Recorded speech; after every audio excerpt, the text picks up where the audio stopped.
Ese wari uzi ko igitunguru kibisi iki ngiki ushobora gufata nk'ikintu gisanzwe urya buri munsi muri salade cyangwa se ukakirya hamwe n'ifunguro? Gifite akamaro kanini cyane ku buzima bwawe. Hari abantu benshi bagifata nk'ikirungo gisanzwe, nyamara kirimo ibintu byinshi bifasha umubiri gukora neza. Ibi si iby'abantu bavuga gusa, ahubwo ni ibivugwa no mu buvuzi bwa kera, ari bwo buvuzi bwa gakondo ndetse n'ubushakashatsi bwa siyanse yo muri iki gihe nabwo burabishyigikira. Igitunguru kibisi kiboneka hafi muri buri rugo, kirahendutse kandi kiroroshye kukibona, ariko ushobora gutungurwa no kumenya ko kuva kera cyakoreshwaga nk'umuti ukomeye mu buvuzi no mu bindi bintu bitandukanye bifasha umubiri. Ushobora kwibaza uti, ese koko igitunguru cyaba umuti? Yego rwose. Mu buvuzi bwa kera bavugaga ko igitunguru ari nk'umuti wa buri wese kuko gihendutse, kiboneka hafi hose kandi gifasha umubiri mu buryo bwinshi. Niyo mpamvu bakigereranya n'ikintu gifite agaciro gakomeye ku buzima bw'umuntu. None se ni akahe kamaro gifite? Siyanse yo muri kino gihe ibivugaho iki? Ubuvuzi bwa kera bubivugaho iki? Ni gute wakirya kugira ngo ubone akamaro kacyo? Kandi ni ibihe bintu ugomba kwitondera? Ibyo byose rero ndabigusobanurira neza kimwe ku kindi kugeza ku musozo w'iyi video. Bityo ndagusaba gukomeza kunyumva kugeza ku mperuka cyangwa se ku musozo kugira ngo utagira icyo ucikanwa.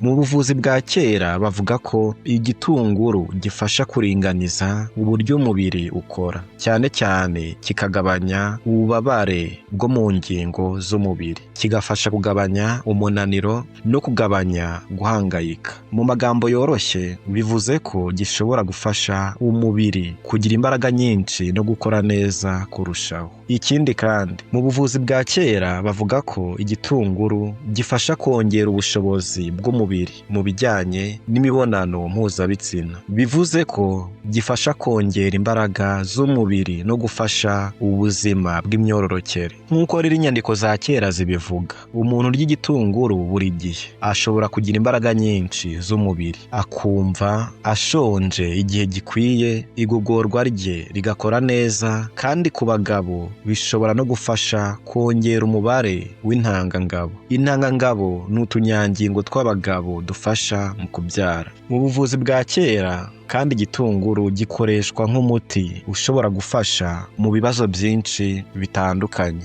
Urugero, iyo umuntu aribwa mu gutwi, bavuga ko gushyiramo udutonyanga duke tw'umutobe w'igitunguru, ariko icyo gitunguru kikaba ari kibisi, bishobora kugabanya ububabare. Iyo umuntu afite rero inkorora cyangwa se ikibazo cyo guhumeka nabi, bavuga ko gukoresha uduce duto tw'igitunguru mu mavuta make ku muriro utari mwinshi hanyuma tukaribwa, bishobora gufasha kugabanya inkorora. Asima aricyo kibazo gituma umuntu ahumeka nabi kandi akagira umwuka umufunga, ndetse n'ibicurane. Nanone kandi iyo umuntu arwaye ibicurane cyangwa se ahora agira ibimwira, hari abavuga ko gushyira udutonyanga duke tw'umutobe w'igitunguru mu mazuru bishobora gufasha kugabanya icyo kibazo. Ibi byose ni uburyo wakorera mu rugo bwakoreshwaga kuva kera. Ubu buryo byongeye kandi mu buvuzi bwa kera bivugwa ko igitunguru gifasha kweza amaraso no kongera ubudahangarwa bw'umubiri. Ubudahangarwa bw'umubiri ni ubushobozi umubiri ugira bwo kurwanya indwara no kwirinda ko mikorobe zangiza zakwinjiramo. Reka noneho turebe icyo ubushakashatsi bwa siyanse yo muri iki gihe bubivugaho, icyo buvuga ku gitunguru kibisi. Abashakashatsi basanze igitunguru kirimo ikinyabutabire cy'ingirakamaro cyane cyitwa quercetin. Quercetin ni ikintu gisanzwe kiba mu bimera bimwe na bimwe, kikaba gifasha umubiri kurwanya ibintu byangiza utunyangingo twawo. Mu magambo cyoroshye gifasha kurinda umubiri gusaza vuba no kugabanya kwangirika k'uturemangingo tw'umubiri. Inyungu ya mbere bavuga ni uko igitunguru gifasha umutima gukora neza. Quercetin ifasha kugabanya umuvuduko w'amaraso iyo uri hejuru cyane, kandi ikagabanya kubyimba cyangwa uburibwe buba imbere mu mubiri. Ibi byose rero bituma umutima ukora neza. Hari n'ubushakashatsi bw'ibanze bwerekana ko igitunguru gishobora gufasha kugabanya ibinure bibi biri mu maraso, bikagabanya no kwifunga kw'imiyoboro y'amaraso bitewe n'uko ibinure byiyegeranyamo. Iyo rero imiyoboro y'amaraso ifunze, amaraso ntatembera neza, bikaba byateza indwara zikomeye z'umutima. Nubwo rero hakenewe ubushakashatsi bwinshi kugira ngo hamenyekane neza uko quercetin ikora mu mubiri w'umuntu, ibimaze kuboneka kugeza ubu byerekana ko ubushobozi bw'igitunguru bwo kurinda umutima buterwa ahanini na quercetin ndetse n'ibindi binyabutabire biri mu gitunguru. Mu gitunguru harimo ikindi kinyabutabire kandi ni nacyo gituma kigira impumuro n'uburyohe bukaze. Ibi binyabutabire bifasha kurinda umubiri no kuwufasha gukora neza. Indi nyungu ikomeye bavuga ni uko igitunguru gishobora gufasha mu kugabanya ibyago byo kurwara kanseri. Kanseri ni indwara iterwa n'uko utunyangingo tw'umubiri dutangira gukura no kwiyongera mu buryo budasanzwe. Mu gitunguru rero harimo ibinyabutabire byitwa flavonoids. Flavonoids ni ibintu bisanzwe biboneka mu bimera bifasha kurinda utunyangingo tw'umubiri no kurinda kwangirizwa n'indwara. Abashakashatsi bavuga ko ibyo binyabutabire bishobora gufasha guhagarika cyangwa kugabanya umuvuduko utunyangingo twa kanseri twiyongeramo. Hari n'ubushakashatsi bwagaragaje ko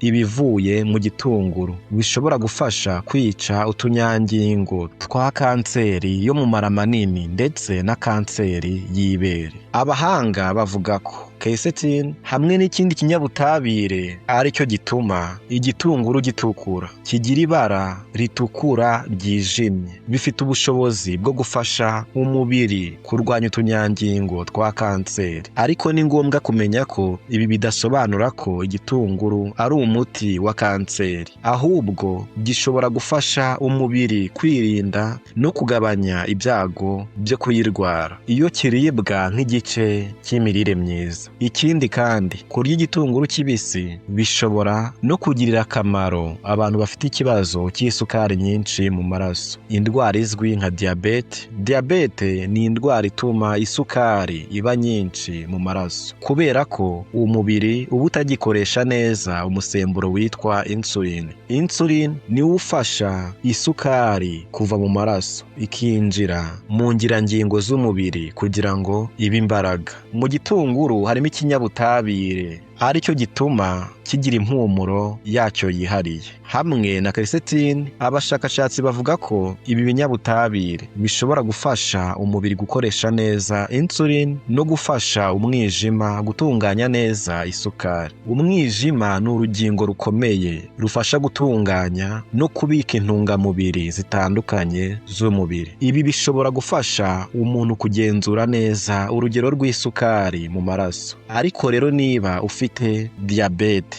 kandi uri ku miti, ntugomba guhagarika imiti cyangwa ngo uyisimbuze igitunguru utabanje kugisha inama muganga. Indi nyungu rero ikomeye y'igitunguru kibisi ni uko gifasha igogora n'ubuzima bw'amara. Amara niyo atunganya ibyo turya kugira ngo umubiri ubashe kubyungukiramo. Igitunguru kirimo fibre, ni ukuvuga utuntu dufasha ibiryo kugenda neza mu mara. Muri izo fibre harimo ubwoko bwihariye bwitwa prebiotics. Prebiotics ni intungamubiri zitungwa na za bagiteri nziza ziba mu mara. Izo bagiteri nziza zifasha amara gukora neza kandi zigafasha n'umubiri kugira ubudahangarwa bukomeye. Mu gitunguru harimo prebiotics ebyiri zikomeye. Izi ni fibre zifasha kongera umubare wa bagiteri nziza ziba mu mara. Iyo bagiteri bagiteri rero zibonye ibyo kurya zitangira gukora neza, zikabyara ibinyabutabire bifasha gukomeza inkuta z'amara, kugabanya kubyimba cyangwa uburibwe buba imbere mu mara, no gufasha ubudahangarwa bw'umubiri kurushaho gukomera.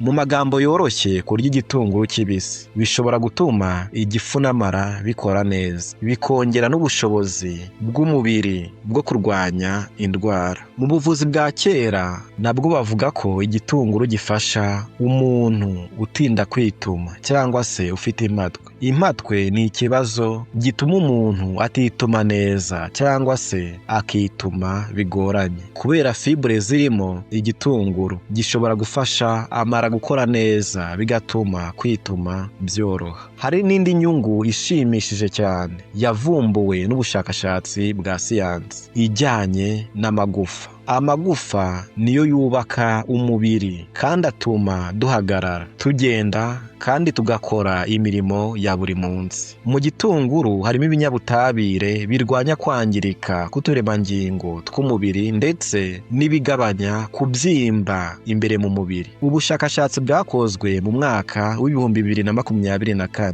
bwerekanye ko flavonoids ziboneka mu gitunguru zishobora gufasha kongera ubukomere bw'amagufa ku bantu bafite ikibazo cyo gucika intege kw'amagufa bitewe n'indwara ituma amagufa aba yoroshye kandi acika vuba. Ibi bivuze ko kurya igitunguru kibisi buri gihe bishobora gufasha amagufa gukomera no kugabanya ibyago byo gucika amagufa k'umuntu agenda asaza. Ikindi gishimishije ni uko igitunguru gifite ubushobozi bwo gufasha kurwanya mikorobe zimwe na zimwe. Mikorobe ni udukoko duto cyane tutabonwa n'amaso yonyine, dushobora gutera indwara. Impamvu rero igitunguru gifite impumuro ikaze n'uburyohe bukarishye ni ukubera ikinyabutabire kirimo. Icyo kinyabutabire gifasha kugabanya cyangwa se guhagarika ikwirakwira rya bagiteri zimwe na zimwe zangiza. Ubushakashatsi bwasohotse mu mwaka w'ibihumbi 2022 bwerekanye ko quercetin iboneka mu gitunguru ishobora gufasha guhagarika imikurire ya bagiteri. Izi ni bagiteri zikunze gutera ibisebe byo mu gifu, ari by'abantu benshi bita ibisori, kandi ishobora no kongera ibyago byo kurwanya ubwoko bumwe bwa kanseri yo mu gifu. Ibi bivuze ko kurya igitunguru kibisi bishobora gufasha umubiri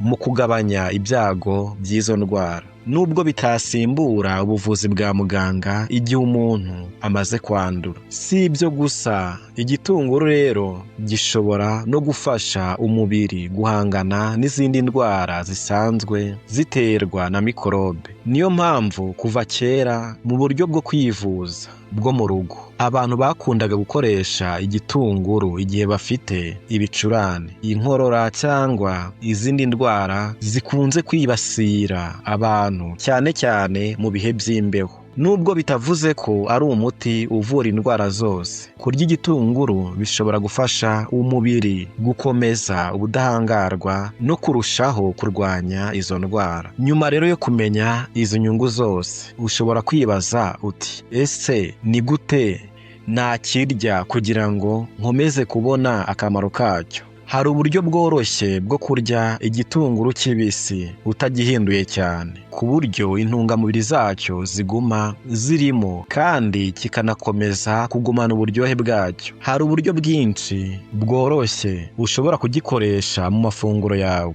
ya buri munsi kugira ngo ubashe kungukira kuri izo nyungu zose twamaze kukibonaho cyangwa se twamaze kuganiraho. Uburyo bwa mbere kandi bworoshye cyane ni ukurya igitunguru kibisi muri salade. Salade ni uruvange rw'imboga mbisi ziribwa zitatetswe. Ushobora gufata igitunguru ukagikatamo uduce duto, ukakivanga n'inyanya, kokombure ari rwo ruboga rurerure rurimo amazi menshi, hamwe na radish ari rwo ruboga rufite uburyohe bubisi bukarishye. Iyo ubiriye muri ubu buryo, intungamubiri z'igitunguru ziguma ari nyinshi kuko kiba kitigeze gitekwa. Ikindi kandi iyi salade ishobora gufasha guhaga neza no kugabanya inzara ikabije, bityo bikakorohera kurya ibiryo bikenewe gusa. Muri ubu buryo ushobora kungukira ku nyungu zose twamaze kuvuga, harimo gufasha umutima, igogora, ubudahangarwa bw'umubiri n'izindi nyungu zitandukanye. Ubundi buryo bwiza ni ugukoresha igitunguru ukagikoramo isosi. Ni isosi ikorwa mu kuvanga ibirungo n'imboga cyangwa se imbuto, ikaribwa iri kumwe n'ifunguro. Ushobora gukora isosi y'igitunguru uvangamo tungurusumu cyangwa se n'izindi mboga zifite amababi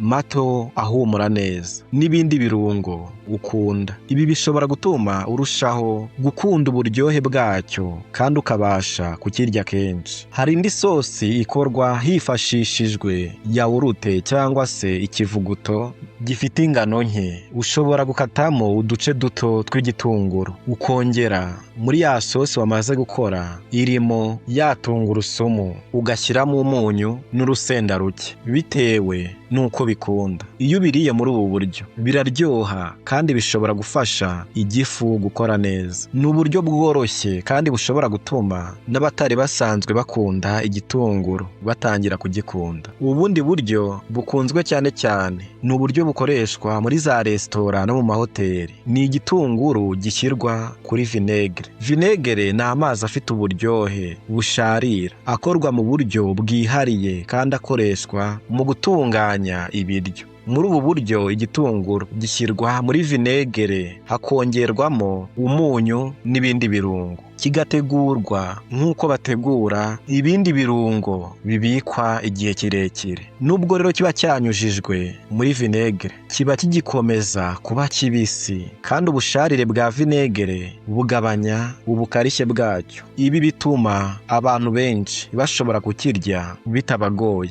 Uretse kuba kiryoha kandi gituma amafunguro arushaho kuryoha, gishobora no gukomeza kukugezaho inyungu nyinshi ku buzima. Ubundi buryo bwa nyuma kandi bworoshye cyane ni ukurya igitunguru kibisi kiri kumwe n'imboga cyangwa se irindi funguro urimo kurya. Ubu ni uburyo abantu benshi basanzwe bakoresha kuva kera. Iyo ugikoresheje muri ubu buryo mu gihe urimo kurya hejuru y'ibiryo byawe cyangwa se ifunguro ryawe ugakatiraho igitunguru, ushobora kungukira ku bushobozi bwacyo bwo gufasha igogora no gutuma umubiri ugira ituze, by'umwihariko mu gihe cy'izuba. Abantu benshi bavuga ko kurya igitunguru kibisi bifasha umubiri kumva ukonje kandi bikagabanya ingaruka z'ubushyuhe bwinshi. Niba rero uri mu gihe cy'izuba ushobora kugerageza kugikoresha muri ubu buryo. Ariko hari n'ikindi kintu abantu benshi bakunze kuvuga. Nyuma yo kurya igitunguru kibisi, akenshi mu kanwa hashobora kuva impumuro ikomeye idashimisha abandi. Niba ushaka rero kugabanya iyo mpumuro, ushobora kubanza koza neza igitunguru nyuma yo kugikata cyangwa se ukagishyira mu mazi akonje iminota mike mbere yo kukirya. Kubikora bishobora kugabanya bimwe mu binyabutabire biba mu gitunguru bituma kigira impumuro ikaze kandi n'uburyohe bwacyo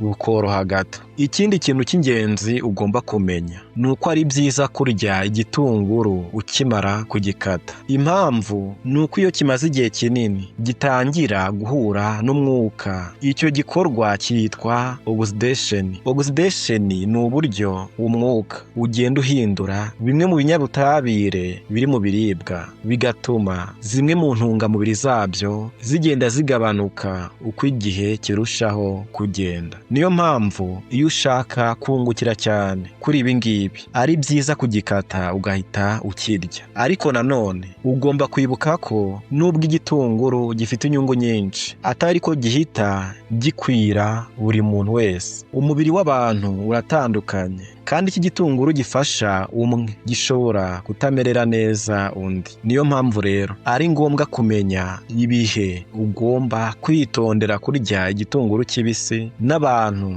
bagomba kukigabanya cyangwa se bakakirinda. Ibyo byose nibyo ngiye kukubwira aka kanya kugira ngo umenye uko wakibyaza umusaruro mu buryo bwiza kandi butekanye. Nk'uko maze kubivuga, nubwo igitunguru kibisi gifite inyungu nyinshi ku buzima, buzima. Ntabwo bivuze ko gikwiriye buri muntu cyangwa se ko buri gihe gishobora kugirira buri wese akamaro. Hari abantu bamwe bashobora kutakihanganira neza bitewe n'uburyo umubiri wabo ukora. Niyo mpamvu ari ngombwa kukirya ubizi kandi ukamenya igihe ugomba kukigabanya cyangwa se kukirinda. Niba rero ukunze kugira ikibazo cyo gushya mu gifu, ibyo abantu benshi bita aside nyinshi yo mu gifu, cyangwa se ukaba ugira ikibazo cyo kubyimba inda no kugira imyuka myinshi mu mara, igitunguru kibisi gishobora gutuma ibyo bibazo birushaho kwiyongera. Muri icyo gihe ni byiza rero kukirya gake cyangwa ukakirinda burundu. Niba ubona kigutera ikibazo, umuntu wese agomba kumva umubiri we no kureba uko witwara nyuma yo kukirya. Ikindi ugomba kwitondera rero ni igihe ugiye kubagwa. Niba muganga yakubwiye ko ugiye gukorerwa ubuvuzi busaba kubagwa, ni byiza kwirinda kurya igitunguru kibisi mbere y'icyo gikorwa. Impamvu ni uko hari ubushakashatsi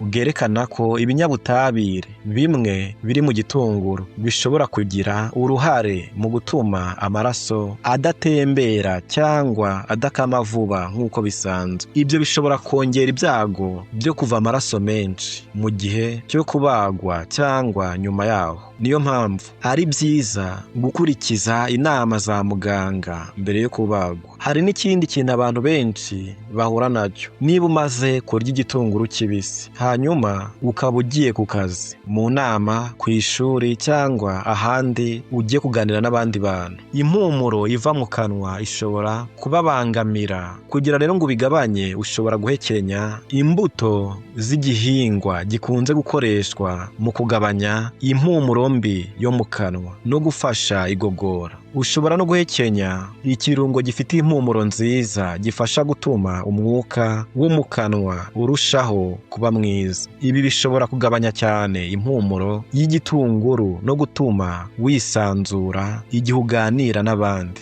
Nshuti zanjye rero, nyuma yo kureba ibi byose, biragaragara neza ko igitunguru kibisi atari ikintu cyo gushyira ku biryo gusa kugira ngo bibe biryoheye amaso cyangwa ngo wongere uburyohe bw'ifunguro. Ahubwo ni kimwe mu biribwa karemano bishobora gufasha umubiri mu buryo bwinshi iyo gikoreshwa neza kandi kikaribwa mu rugero rukwiye. Gishobora gufasha umutima gukora neza, kigafasha igogora, kigafasha ubudahangarwa bw'umubiri, kikagira uruhare mu gukomeza amagufa, kandi kikaba cyanafasha umubiri kurwanya zimwe mu ndwara zitandukanye. Ariko ni ngombwa guhora twibuka ko nta biryo byonyine bishobora gusimbura ubuvuzi cyangwa imirire yuzuye kandi iboneye. Ubu rero icyemezo gisigaye kiri mu maboko yawe. Ese uzakomeza kwirengagiza igitunguru kibisi